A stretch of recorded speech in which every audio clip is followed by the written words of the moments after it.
The thought of being alone can be a very scary place. I've been there. I know exactly what that feels like. I've always had my son in the house. Then he went to college, but I got married, so I had my husband, but then he passed away. And for the first time in my life, I lived alone. And admittedly, initially, I ran from it. Here's how I embraced being alone and how you can too. Welcome to the Rebellious Joy podcast, where we're fighting back and choosing joy anyway. If you're trying to figure out how to make alone less lonely, hit that like, share, subscribe, and comment button, and let's go on this journey together. My husband passed away 6 months ago, and being in the house by myself seemed impossible. I wasn't just afraid of being in spaces where he was, but just afraid of my own thoughts. I was in the depths of grief, and I did not know what to do with that. So I occupied my time by staying on the phone with people or going to hang out with friends and talking about absolutely nothing really. But it didn't help because every time I went home, I was with me alone. And I had to figure out a way to make alone less lonely. I didn't know how to enjoy my own company. I never had to. So I started with my bathroom.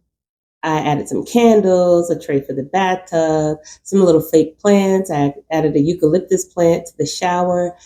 I romanticized the bathroom just for me. It made shower time a time that I could enjoy and not a time for me to sit and think and harbor over all the sad things that were happening in my life. Those things were real, but I needed to find something else to do. The next thing I did was to start going out to dinner by myself. I felt awkward. I felt like when I walked in, people were looking at me thinking, she doesn't have anyone to sit with.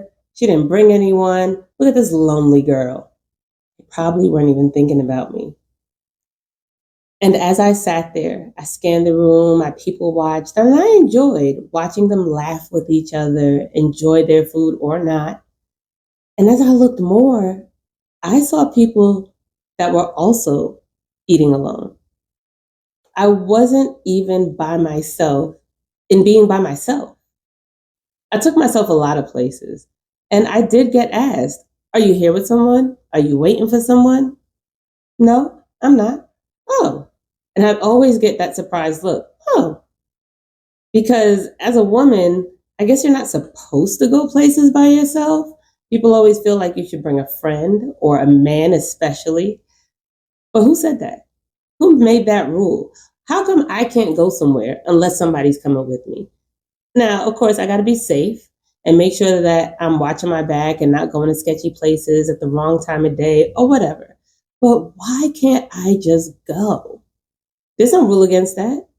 So I went. Just trying things taught me a lot. Solitude teaches you what you like and not just what you're used to. I was used to going out with friends and just having mindless conversation. Meanwhile, I was breaking on the inside. I learned that being alone isn't empty.